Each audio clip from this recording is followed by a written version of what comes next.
Assalamualaikum warahmatullahi wabarakatuh. Alhamdulillah. Alhamdulillahi nahmaduhu wa nasta'inuhu wa nastaghfiruh. Wa na'udzu billahi min syururi anfusina wa min sayyiati a'malina. May yahdihillahu fala mudhillalah wa may yudlilhu fala hadiyalah. Asyhadu an la ilaha illallah wahdahu la syarikalah. Wa asyhadu anna Muhammadan abduhu wa rasuluhu la nabiyya ba'dah. Allahumma sholli ala sayyidina Muhammadin wa ala alihi wa ashabihi ajmain, amma ba'd. Kaum muslimin dimanapun Anda berada yang dimuliakan Allah subhanahu wa ta'ala, pemirsa sekalian yang berbahagia, tiada kata yang lebih indah terucap dari bibir seorang hamba yang dhaif ini selain daripada untaian rasa syukur kehadirat Allah subhanahu wa ta'ala atas segala nikmat yang Allah berikan kepada kita. Salawat dan salam semoga senantiasa terlimpah dan tercurah keharibaan junjungan kita baginda Nabi besar Muhammad sallallahu alaihi wasallam, manusia agung yang terpilih oleh Allah subhanahu wa ta'ala, yang hari demi hari senantiasa risau dan berpikir bagaimana semua umatnya bisa masuk ke dalam surganya Allah subhanahu wa ta'ala, dan tidak ada seorang pun dari umatnya ada di dalam neraka. Bapak Ibu yang dimuliakan Allah, pemirsa dimanapun Anda berada yang berbahagia, hari ini kita masih berada di bulan suci Ramadan. Perintah tentang ibadah puasa, SK atau surat keputusan tentang Ramadan sering kita dengar dari para dai, para mubalik, para kiai dan ustadz. Disampaikan bahwa firman Allah, ya ayyuhalladzina amanu kutiba alaikumusyamu kama kutiba alal ladzina min qablikum. Ya ayyuhalladzina amanu kutiba alaikumusyamu kama kutiba alal ladzina min qablikum la'allakum tattaqun. Ya ayyuhalladzina amanu, wahai orang-orang yang beriman, kutiba alaikum, diwajibkan atas kalian, asyamu berpuasa, kama kutiba alal ladzina min qablikum, sebagaimana diwajibkan atas umat sebelum kalian. Dan di akhir ayat ini Allah menegaskan bahwa tujuan daripada puasa la'allakum tattaqun, agar tercapai sifat takwa, agar dengan puasa ini kita menjadi orang-orang yang bertakwa. Kemudian pertanyaannya adalah bagaimana cara kita untuk menggapai takwa. Di sini akan kita sampaikan tentang rumus 5T. T yang pertama, ada 5T yang harus kita jaga. T yang pertama adalah kita jaga takbiratul ula. Kemudian yang kedua, kita jaga tilawatul Quran. Yang ketiga, kita jaga tadzkirah. Kemudian yang keempat, kita jaga tahajud. Dan kemudian yang kelima, kita jaga tahodul basar atau tundukkan pandangan. Yang pertama kita jaga adalah takbiratul ula. Itu artinya bahwa ketika kita menunaikan sholat wajib, sholat 5 waktu, sholat fardu, maka kita tidak tertinggal takbir sang imam. Begitu imam Allahu Akbar, kita sudah ada di belakang imam. Itu yang dimaksud dengan menjaga takbiratul ula. Inilah sholat yang dicontohkan oleh baginda Nabi besar Muhammad SAW. Setiap kita tentu bahwa sholat kita ini akan memberikan dampak yang positif bagi kehidupan. Sholat yang membuahkan hasil. Apa itu? Inna sholata tanha anil fahsya'i wal munkar. Sholat yang bagaimana yang bisa mencegah dari perbuatan yang keji dan mungkar? Sholat yang bagaimana yang bisa mendatangkan nusratullah, pertolongan Allah? Yaitu sholat yang dicontohkan oleh Rasulullah. Sebagaimana Rasul pernah bersabda, "Shallu kama ra'aitumuni usolli," salatlah kalian sebagaimana kalian melihat aku salat. Salat yang bagaimana? Salat yang membawa 3 tertib, yaitu tertib waktu, tertib cara, dan tertib tempat. Tertib waktu, kapan waktunya? As-sholatu ala waktiha, salat tepat waktunya. Begitu adzan berkumandang, kita sudah berada di masjid, sehingga begitu imam sudah takbir, kita sudah ada di belakang imam. Kalau zaman dulu ada bedugan, ada kentongan tung tung tung tung tung tung, ada beduk duk duk duk duk duk.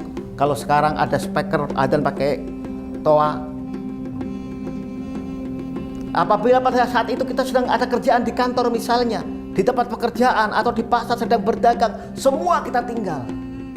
Untuk apa? Menyambut seruan azan agar kita bisa sholat di masjid dengan cara berjamaah. Tertib waktu yaitu as-sholatu ala waktiha, sholat tepat pada waktunya. Kemudian yang kedua adalah tertib cara. Bagaimana cara Rasulullah sholat? Yaitu dengan cara berjamaah. Banyak sekali fadilah dan keuntungan yang akan diperoleh oleh orang yang mau menjaga sholat berjamaah dengan sholat dengan cara berjamaah. Di antaranya adalah man shalla lillahi arba'ina yauman fi jama'atin yudrikut takbiratal ula kutiba lahu bara'atani bara'atu minan nar wa bara'atu minan nifaq. Barang siapa yang sholat 5 waktu karena Allah selama 40 hari 40 malam tidak tertinggal takbir sang imam, kutiba lahu bara'atani, maka akan diberikan kepadanya 2 kebebasan, diberikan kepadanya 2 keuntungan, dicatat baginya 2 keuntungan. Yang pertama adalah bara'atu minan nar, dibebaskan dari api neraka. Kemudian wa bara'atu minan nifaq, dibebaskan dari sifat nifaq, sifatnya orang-orang munafik. Dan kemudian contoh yang ketiga adalah tertib dari segi tempat. Di mana sholatnya? Yaitu di masjid, bukan sholat di rumah. Tertib waktu, awal waktu. Tertib cara, berjamaah. Tertib tempat, di masjid. Sholat berjamaah di masjid awal waktu. Itulah sholat yang dicontohkan oleh baginda Nabi besar Muhammad SAW. Kaum muslimin yang dimuliakan Allah Subhanahu wa taala, kemudian yang kedua yang harus kita jaga adalah tazkirah. Apa itu? Zikir, ingat kepada Allah Subhanahu wa taala. Maka setelah sholat, seyogyanya kita ingat kepada Allah dengan cara zikir. Zikir itu ada kalanya jahr, diucapkan dengan keras, la illallah, la ilaha illallah, la ilaha illallah. Itu zikir jahr. Atau dengan cara khafi, zikir sir dalam kolbu kita, Allah, Allah, Allah, Allah, Allah, Allah, Allah. Seseorang yang senantiasa zikir maka kolbunya akan senantiasa terkonektif, senantiasa wusul, senantiasa tersambung dengan Allah Subhanahu wa taala kapanpun dan dimanapun. Ini yang dalam agama disebut dengan ihsan. Konsep tentang ihsan, anta budawaha ka'annaka tarahu fa illam takun tarahu fa innahu yaraka. Ketika engkau sedang sholat menghadap Allah, usahakan agar engkau bisa melihat Allah. Melihat bukan dengan mata dohir, tetapi melihat dengan ainul basirah, dengan mata batin. Apabila kita tidak bisa melihat Allah, maka kita yakin bahwa Allah melihat kita, Allah mengawasi kita. Dan sifat ihsan ini kemudian kita terjemahkan ke dalam kehidupan sehari-hari. Maka ketika kita merasakan kehadiran Allah kapanpun dan dimanapun, kita tidak akan berani ingkar dan maksiat kepada Allah Subhanahu wa taala. Seseorang yang dalam dirinya ada ihsan, apabila dia menjadi seorang pejabat, maka dia akan mampu membedakan mana uang pribadi dan mana uang rakyat. Jamaah yang dimuliakan Allah, kemudian yang ketiga yang harus kita jaga adalah tilawatul Quran, membaca Al-Quran. Usahakan kita dalam sehari itu membaca Al-Quran walau ayatan, walau 1 ayat. Apalagi hari ini kita berada di bulan Ramadan yang menjadi syahrul Quran, bulan turunnya Al-Quran. Maka kita usahakan ya, kalau selama ini kita baca Al-Quran baru 1 atau 2 lembar, maka di bulan puasa ini kita tingkatkan lagi, lebih banyak lagi ya, sehingga kita menjadi ahlul Quran, orang-orang yang cinta dengan Al-Quran. Dan kemudian seterusnya yang keempat adalah tahajud.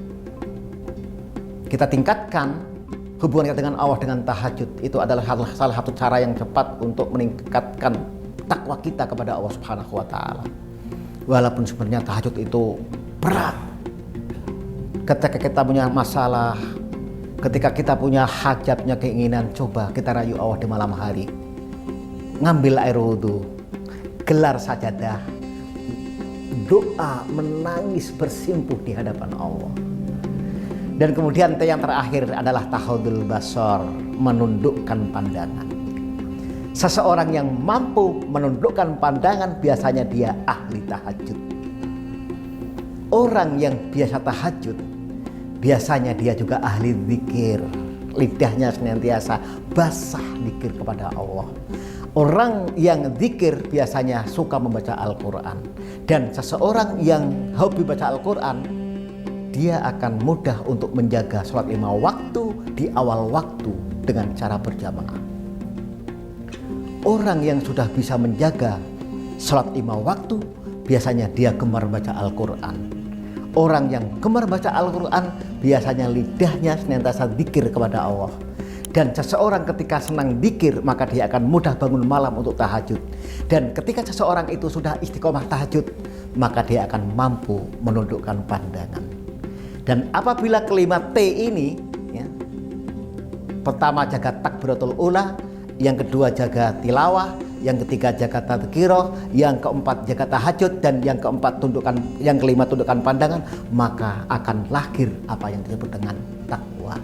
Mudah-mudahan Allah Subhanahu wa taala senantiasa menjaga takwa kita, iman dan takwa kita, sehingga pada saatnya nanti ketika kita dipanggil oleh Allah Subhanahu wa taala, kita menghadap Allah dalam keadaan membawa iman dan membawa takwa. Usikum wa nafsi bitaqwallah. Wassalamualaikum warahmatullahi wabarakatuh.